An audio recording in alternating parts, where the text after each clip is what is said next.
Welcome to Melodies TV, Ghana's #1 social platform.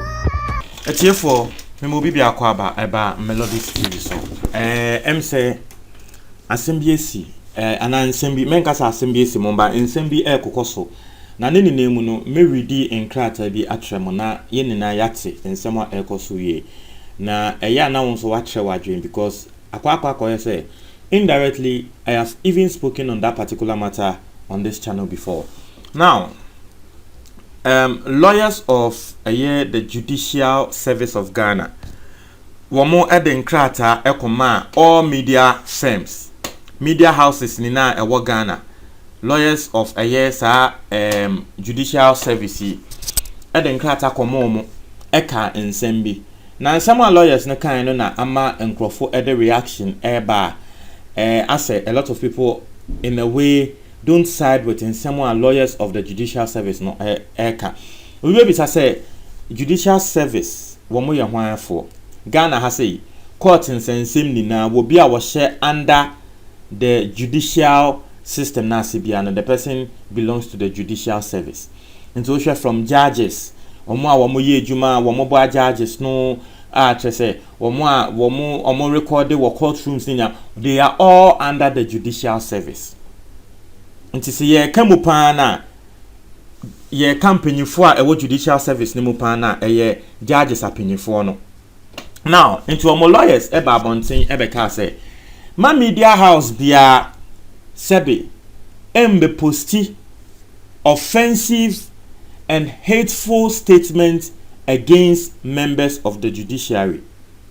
Ma media house bia empene ema wobi se wobi kase tia judge obi kan sembi etia judge bia ye bibi ruling bia judge bi dia ba ana bibi a judge bia ye ma wobi ana ma media houses no yen media house me empene microphone be kasa entia judges no na no na some people who belong to some top CSOs civil society organizations in this country have also rebutted such statements where Judicial Service for womo lawyers no ediaba womo ka say na nsembe na mo ken na no hwan na betre say asem we anipa ko ken ebia na wobi na adwen mu no wo criticize it. Na so criticism na wo dey ba no mo de mu be hu ne say wo your time because Ghana there wobi say obi ayebone na o camp ye beka so wo time na so ebia na nipa ko ne kra na pe wasem ti aden more judges and more Judicial Service for more I was say law no more just say mujina law ne so ede ye ruling no I was say munim say sebe freedom of speech ewo ho but the reactions are CSOs no ede aba no. I'll also read their letter so that you guys will understand what they are saying. But yanko the lawyers of the Judicial Service no one more letter one more so ede ba let me read it so you guys understand what's going on. I say we write as solicitors for and on behalf of the Judicial Service of Ghana, simply refer to hereafter as our client, and upon whose instruction we write you this letter. Also, we have been instructed by our client to communicate to you, and we hereby do, its concern regarding the lack of discretion and responsibility on the part of some media houses in Ghana. Our client's concern arises from the publication and or permitting the publication of a series of incendiary, hateful, and offensive statements and speeches on their various platforms against our clients' justices. This concern has been highlighted by the flurry of statements and speeches directed at our clients' justices, especially after the commencement of hearing of the election petition in the suits Institute John Dramani Mahama versus Electoral Commission and Nanado. The fact that these statements and speeches directly mention some of the justices hearing the petition apart. A number of your publications directly insinuate that the decisions of the justices presiding over the matter are motivated by factors outside legal principles and proper judicial consideration. The focus of the statements and speeches therefore patently insinuates that the decisions are motivated by matters unrelated to the rules and principles in accordance with justice is delivered, but are motivated by corrupt factors and devoid of any legal justification and or reasoning. Now, we are lawyers and kasa. Into what we say lawyers or more kasa, they have their own law terms. Awomu eyusu brofa kese. Na in some tentin ni tete awomu eka and say, womu notice say especially Supreme Court judges no. Awomu edi sa mahama ni election petitions and some womu notice say as a media no epene ema nkrofo ebe kasa ema ni twi judges no in the sense say yemfa ne say ebia senior judges no edi ruling ba na ebia ye ba be kasa o ruling na unanimous decision ne nsem no obi ba be kasa sa na judges no ruling ni unanimous any say no omo say sa statements na nkrofo use media platforms ede ka no ma nkrofo enya picture bi ti say judges no kra no ruling na wo mo ma no sebe wo ma akwaje adamodie bi na wo mo de yes a ruling no into all media firms, media houses no sebe more penny they should pull down all those statements that were more penny among nkrofo ababe use wo mo platform e de aken the tentini ni tietie mu ni now wo mo eka assembly no. The first person who reacted was Franklin Kujo. Now, Franklin Kujo is the president of think tank Imani Africa. Now, Franklin Kujo asema wakane say, or see, the judiciary cannot gag us. Asema wakane no. Now, let me read the statement he said. Or see, lawyer Tados Sorry is a great brain. He is lawyer for the judges, who through him have given a stern warning to all media houses not to publish vile, hateful, and incendiary comments against judges who are just doing their work. Frankly, some parts of that letter to the media houses were condescending. However, we have taken the lesson, but will they also stop listening to everyone who writes about them? They should just find a few rogues who really say things they can't prove in court and punish them. Then all others will stop. I have used that formula recently and it works. However, they cannot tell us that we cannot say there has been unfair rulings ever. Else, what would be the need for appeals and reviews? Thanks to Anas Arimeyaw Anas, we heard some judges love goats too. We all love goat pepper soup. Now that was the funny side that what they and the but someone walk in there and say, we share judges no. And now we share lawyer for the judges and some more can my penny microphone kasa microphone ye we are. Dear Franklin Kujo can say, well, judges no some share na say will be kasa na ne bakono kasa gu judges ni hu fi na some na work no entra. The best you can do is say you catch the person for contempt. Ochine for contempt all the others are wo mu chantro ato judges ne so no wo mu bejai. Now we not tell so say in fact some part of some letter here the lawyers of the judges said abano some part of the letter no eto asum but some part so want here because untumi ntreme say judge no what the ruling be ba na me feel say ruling ni unfair untumi ntreme say ma member abonten yemba mbekasa on that ruling because there is a reason why you will appeal and review our court because me feel say ebia judge ni ruling na wode buy na judge wonye all knowing ebia judge ni ruling na wode buy no unfair towards me intia na me dey asem be kwa appeal into wo hwe NDC for nsem a wo me dey akwa review na tre say judges ni ruling no unfair.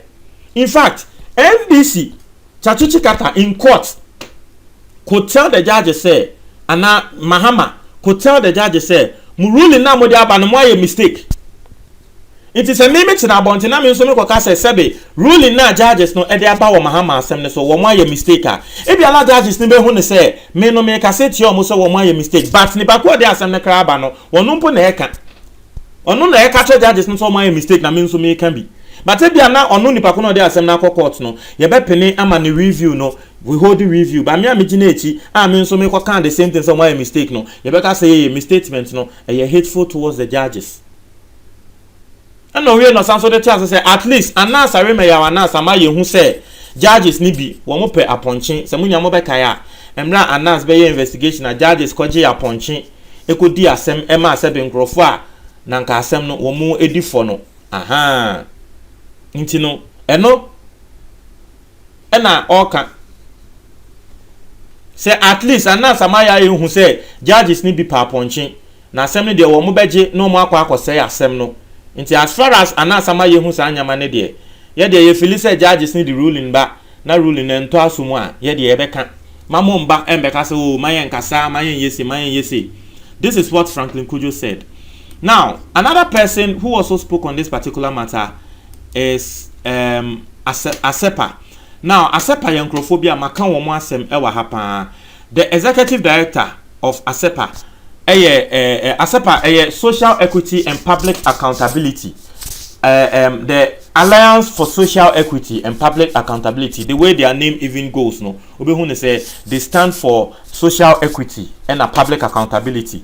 Say government or people in power will be accountable to Ghanaians. Now, one more executive director, I friend Mensa Thompson, and also the crowd Tabia Babontia Wobeka say, some way are lawyers of the judges no air canon. Sebi Predia San, Sebi. Asa womo pese womo kasetia ana womo pese womo omodi omonan eto ye freedom of speech article so ana embraso a 1992 constitution no, because Ghana we have freedom of speech. Na say your freedom of speech na say judge ababa be ma ruling na me hwe na say ruling ni nto asum na me koka wo be ka say ye hateful comment ana into mo so de ensema ba bonten na ensema womo de ba bonten. This is their statement.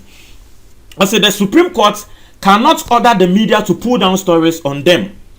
I say Supreme Court no one more end to me and order media bia say masa ya tro mo ho asem na money nje ho ayem pull it down, because in a way no letter na wo mo judges no o mo lawyer no edenam no that part nso ewom say media house stories bia mo atrafa ye ho a enko yie bia no mo pull it down. It asem a work ani. Was it the Supreme Court of Ghana through its lawyers,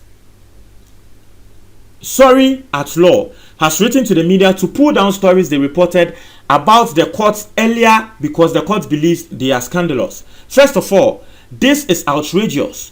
The Supreme Court cannot behave like a private entity in a defamation tussle. This is the highest court of the land, and it represents the judicial arm of government, an arm that is not above media scrutiny or any form of scrutiny from the people. But secondly, the person who made these so-called scandalous statements has been summoned by the court and has apologized before the court. In same way, the media reported the scandalous remark. It has reported the apologies as well. Isn't that what the media is supposed to do? Report? When people criticize the executive or parliament, no one writes to anybody to pull down their stories. And you see, this is one statement I say. It comes back to Assembly American. Me see, parliamentarians, Ghana for you criticize you more free. The executive, our president Netiano, we criticize them free. But here for me use my platform we so. Now me go criticize the judges. You bet me for contempt. So why is it that the three arms of government, we can criticize the other two arms constructively and then nothing will happen? But once, in a way, you criticize one side, which is the judiciary, would dear grow. Into Ayana, judges no will be enfilise and a ruling be back. Then if I can say ruling ya judges are be Sebi ruling ya judges no ede be Sebi ruling ya debia Sebi no krani nyame nim ntwaye. No so to me nka because okoko kasa you be chene for contempt, you bet me chene for contempt ehu ehye nkrofo mu na so president ye bibia ye nia ye de anobesi ne so MP ye bibia ye nia ye de na because ye nsuro ati ase enti no so ne asemu a asepafo wo mo eka was say if they are in contempt of parliament, they are dealt with in accordance with law and the media reports on same. As asking the media to pull down stories from websites and other platforms because someone thinks it is scandalous, is an abuse of judicial power and to think that the Supreme Court, which derives its powers from the people, is ever seeking to protect itself from the people is even worse. Was this a Supreme Court na eka? Way they are abusing their power. I said, what can no? So what the Supreme Court is attempting to do is to put fear in the media and prevent it from publishing unpleasant, in quote, stories about them in future. So the Supreme Court is saying, if the story about us is good, publish it. If it is negative, don't publish it. If you do, you hear from our lawyers. So the court wants a monotony of praises and never criticisms.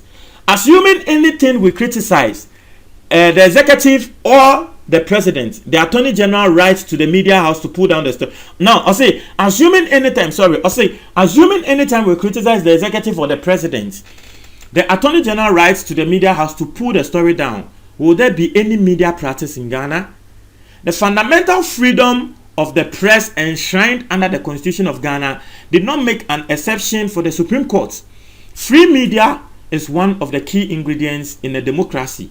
And the moment any arm of government begins to feel that they are an exception to this rule, then you are nearing anarchy. As someone, Mensa Thompson and so Ediatu Janono. Chawadin, the judges nekano, do you side with them? And now you side with these two top people. Woman so Eddie Womo Asem Aba Ghana Hasi. Chawadin comment box ni mo, Mudasi.